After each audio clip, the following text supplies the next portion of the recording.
Bonjour, alors aujourd'hui on va regarder la notion de pourcentage ou fraction de quelque chose. C'est un titre qui est quand même assez vague, mais en fait c'est que c'est une application dans les problèmes écrits. Vous allez voir passer beaucoup de problèmes écrits qu'on va vous parler par exemple du pourcentage d'un nombre qu'on aimerait trouver ou d'une fraction d'un nombre qu'on aimerait trouver. Donc c'est vraiment là une application concrète des fractions et des pourcentages, cette section-là. La chose qui est à retenir vraiment, c'est la suivante. Le mot « de », donc quand on parle d'un pourcentage ou une fraction de quelque chose, ce mot-là ici va nous demander d'aller faire une opération de multiplication.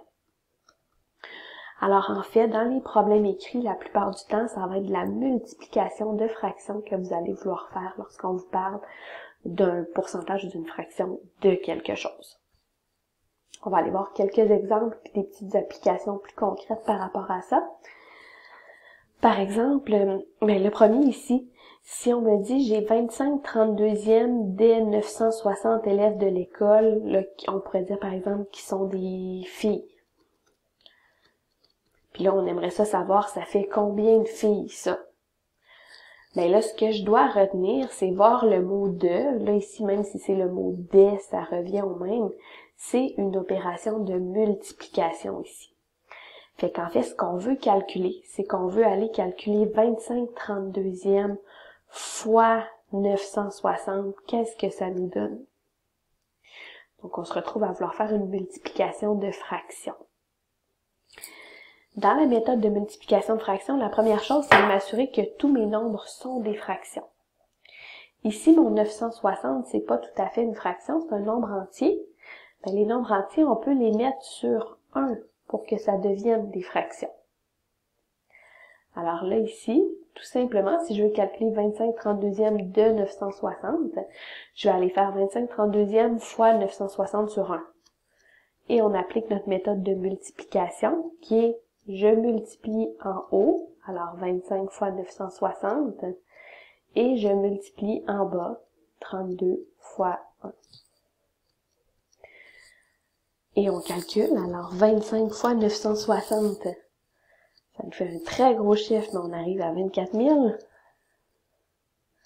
sur 32. Et ensuite, je réduis ma fraction, alors 24 000 sur 32. On arrive à 750. Alors, ça voudrait dire, par exemple, dans ce problème-là, qu'on aurait 750 filles à l'école si ça représente le 25/32e.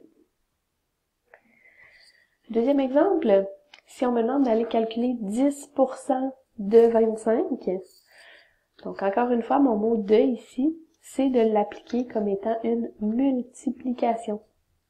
Alors, je vais vouloir calculer 10% fois 25.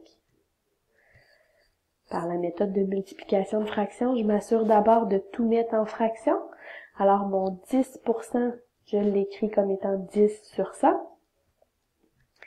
Et mon 25, je l'écris comme étant 25 sur 1. Ensuite, je multiplie en haut. Je multiplie en bas. Et on calcule.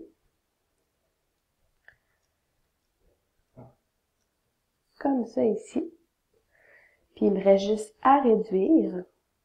Donc, 250 sur 100, réduit en fractions, ça me donne 5 sur 2. Et là, on pourrait même, dépendamment du contexte, plutôt l'écrire en nombre décimal.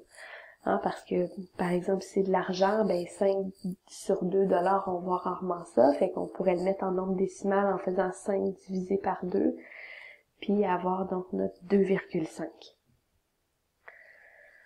Donc voilà une autre application, on a fait un autre exemple du pourcentage d'une fraction de quelque chose.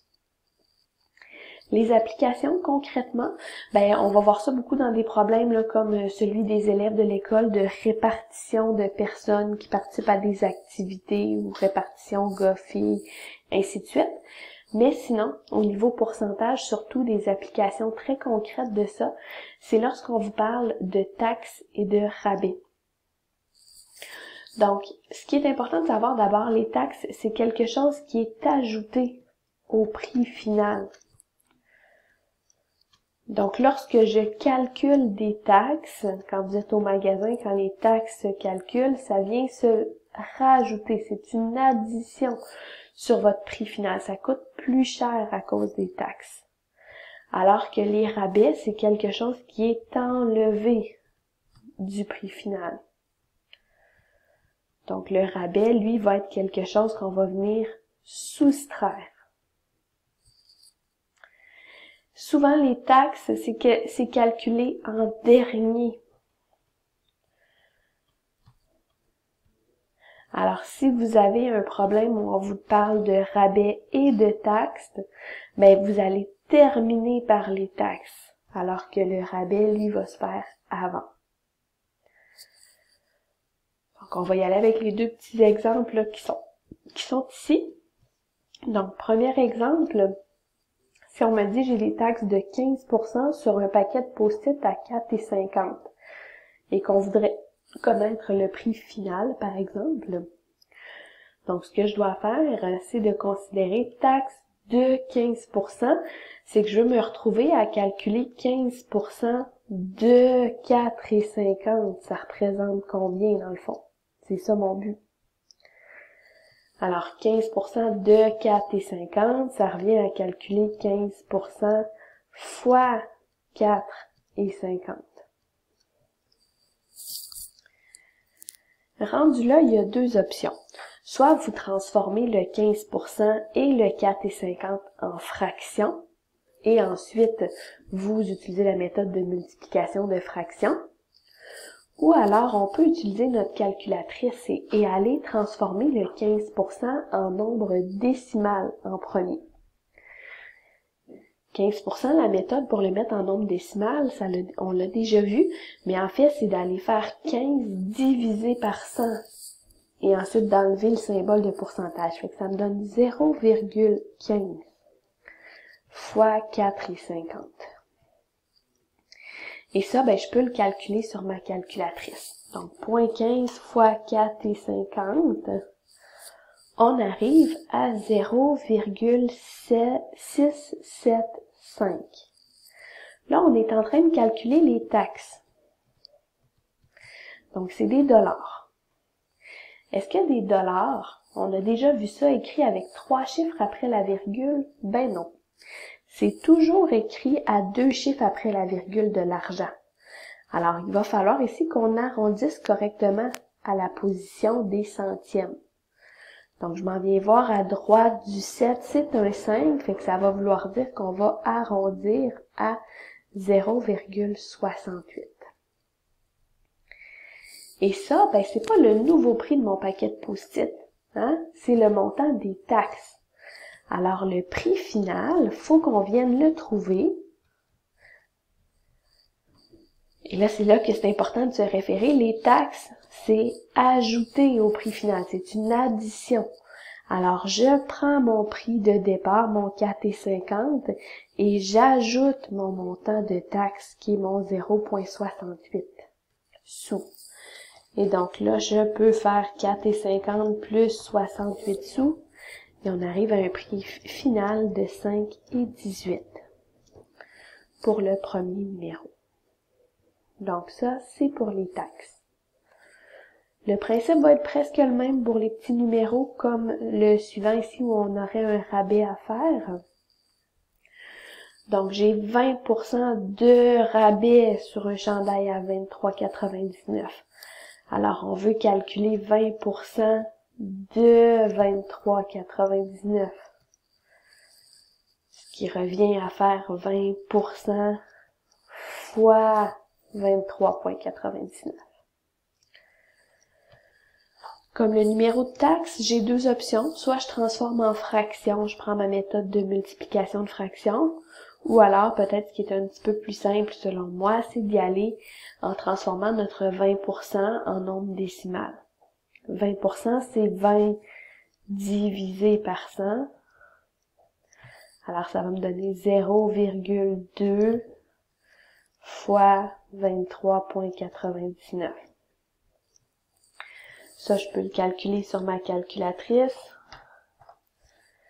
Ça me fait 4,798. Et encore une fois, hein, là, j'ai oublié mon petit titre. C'est un contexte où je calcule un rabais, fait que c'est de l'argent. L'argent, on écrit toujours ça 2 chiffres après la virgule. Alors, bien arrondi, ça me donnerait 4,80. Ça, c'est mon montant de rabais. Si je veux trouver mon prix final. Les rabais, c'est quelque chose qui est enlevé, soustrait. Alors, je prends mon prix de départ et j'enlève mon argent, mon rabais. Il faut que ça baisse notre prix quand on a un rabais, sinon c'est pas intéressant. Et on arrive ici à 19,19 $. Vous allez voir passer des numéros où après le rabais, il faudrait calculer les taxes. Donc, si par exemple, mon chandail ici, j'avais ensuite les taxes à calculer, ben là, ma prochaine étape, ça serait de venir calculer mes taxes sur mon nouveau prix après rabais. Donc là, je viendrais calculer mon 15% de mon nouveau prix qui est 19,19 $. Et là, je continuerai comme ça ici, les étapes.